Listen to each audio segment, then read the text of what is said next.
삶 철학입니다. 저번 시간에 이어서 계속 prescription과 description, 지시 단원과 기술 묘사에 대해서 공부를 하고 있습니다. 저번 시간에 가장 기본적인 레벨에서 이 지시 단원과 기술 묘사라는 이 개념이 그 뜻이 무엇인가 거기에 대해서 제가 자세히 설명을 했고요. 그리고 일반적인 용법으로 학술적인 세팅이 아니고 회사나 병원이나 그리고 우리가 미디어에서도 들을 수 있는 그러한 일반적인 프로페셔널 세팅에서 이 개념이 어떻게 사용되어지는지 거기에 대해서 알아봤습니다.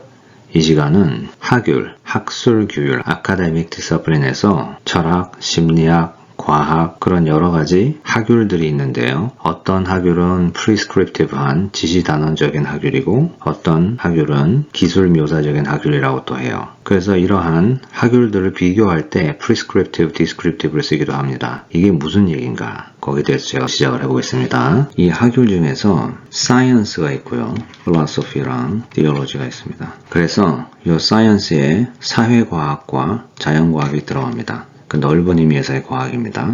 사회과학과 자연과학.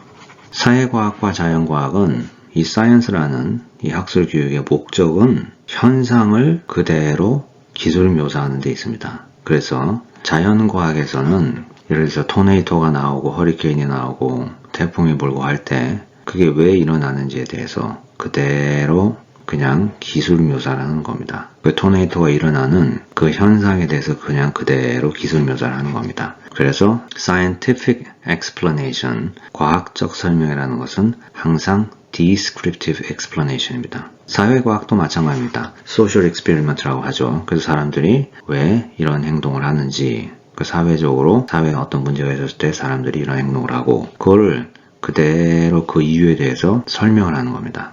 하지만 philosophy, theology는 그거랑 다릅니다. 지시 단원적인 explanation을 합니다. 이게 무슨 얘기냐면요. 제가 전에 영상에 하늘은 왜 파란가 거기에 대해서 science가 답을 하고 philosophy가 답을 하면 어떻게 틀릴 수 있는지에 대해서 영상을 올렸습니다. 요 위를 누르시면 그쪽으로 갑니다. 한번 보시기 바랍니다. 거기서 제가 자세히 설명했듯이요. 같은 질문에 science와 philosophy가 다르게 대답을 하죠.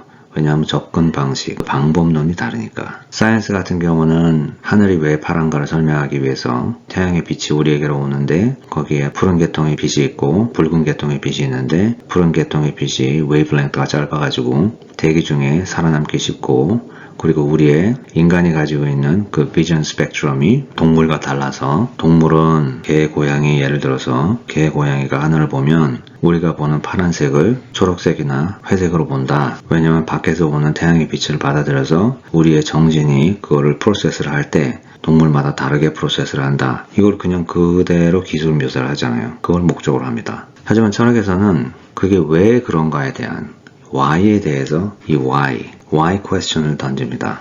물론 과학에서도 왜 하늘이 파란가요? 그럼 왜 그러냐? 이 why에 대해서 대답하는 것 같지만 사실 기술 묘사라는 것은 why가 아니라 how입니다. 그 얘기는 뭐냐면요. 사이언스는 어떻게 우리 눈이 하늘을 파랗게 보는지에 대한 설명입니다. 근데 이 why는 이제 근본적인 의미에서 why를 쓰는 겁니다. fundamental why. 사이언스가 그렇게 본다고 했는데 사이언스가 지금 설명을 했잖아요. 어떻게 우리 눈이 하늘이 파란색일 때 그 하늘을 파란색으로 인지할 수 있는지 설명을 했잖아요. 그것이 왜 그러냐는 겁니다. 왜 인간의 눈은 하늘을 파란색으로 볼 수 있도록 그렇게 디자인이 처음부터 됐냐. 거기에 대해서 묻습니다. 그러면 어떤 과학자들은 실제로 이렇게 대답하는 경우도 있습니다. 거기 왜 궁금하냐고 그게. 그게 궁금하지 않으면 철학자가 안 되고 과학자가 되는 겁니다.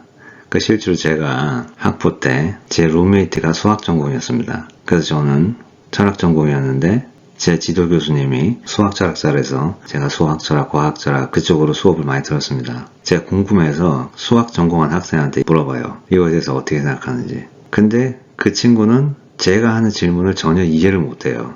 그게 왜 궁금한지를 이해를 못하더라고요. 예를 들어서 수라는 게 존재하는데 수가 1, 2, 3, 4, 5, 6, 7, 8, 90 그런 것이 게임의 룰처럼 우리가 가위바위보 그러면은 그게 하나의 게임의 룰이잖아요. 가위하고 주먹이 내면 주먹이 이기고 보랑 가위가 나오면 가위가 이기고 이 게임의 룰이잖아요. 이 게임의 룰은 인간의 눈에 보이지 않는 하나의 개념이잖아요. 그럼 수라는 것이 우리가 만들어낸 게임의 룰처럼 우리가 만들어낸 것인가? 아니면 F=ma, 그 뉴토니안 피직스죠. 힘의 법칙이 있으면은 힘은 질량 곱하기 가속도다 이렇게 되면 그것도 하나의 개념인데 눈에 보이지 않는 실제로 이 세상에 존재를 해서 이 세상을 움직이는 물리의 법칙으로서의 개념이잖아요. 그러면 이 수가 물리의 법칙으로서의 개념 같은 실제로 존재하는 개념이냐 아니면은 게임의 룰 같은 우리가 만들어낸 것이냐 어떻게 생각하냐고 이렇게 물어보면 자기는 이게 왜 궁금한지를 모르겠대요. 그래서 참 그게 신기했습니다. 저는 관심이 있는데 여기에 그 친구는 거의 관심이 없어요. 그러니까 이렇게 철학과 과학이 틀립니다. 왜냐하면 과학은 일어난 사태를 그냥 설명하는 것에 목적이 있지 그 사태가 왜 일어났는지에 대해서는 관심이 없습니다. 근데 철학에서 이게 왜 그러면 왜 그럼 과학적으로 이런 현상이 일어났는지 거기에 대한 why에 대해서 답을 하려고 하면 이론이 있어야 돼요. 왜냐면 어차피 우리는 알 수가 없기 때문에 그 이론과 그 철학적인 신조와 믿음을 바탕으로 해서 그걸 설명을 합니다. 그래서 이거는 이렇게 해석을 해야 된다. 그래서 플라톤주의자들이라고 해요. 플라톤주의자들은 수라는 것은 실제로 존재하는 거여야 된다. 게 한다. ought 이렇게 합니다. 하지만 포멀리스트들이라는 사람들은 그렇지 않고 그냥 게임의 룰과 같이 봐야 된다. 얘기해야 합니다. 그러니까 제가 지금 여기서 설명하려는 거는요. 필로소피는 지시 단원적인 학율입니다. 하지만 과학이란 기술 묘사적인 학율입니다. 그리고 제가 여기 theology 이렇게 썼죠. 신학도 마찬가지입니다. 이거를 이 divinity라는 신성의 개념이죠. 그 신성의 개념을 가지고 이 why에 대해서 설명하려는 것. 그것이 바로 theology 신학입니다. 그래서 philosophy와 theology는 지시 단원적인 유일하게 모든 학율 중에서 지시 단원적인 학율은 철학과 신학밖에 없습니다. 아셨죠? 예, 그러면 오늘 여기까지 하겠습니다. 감사합니다.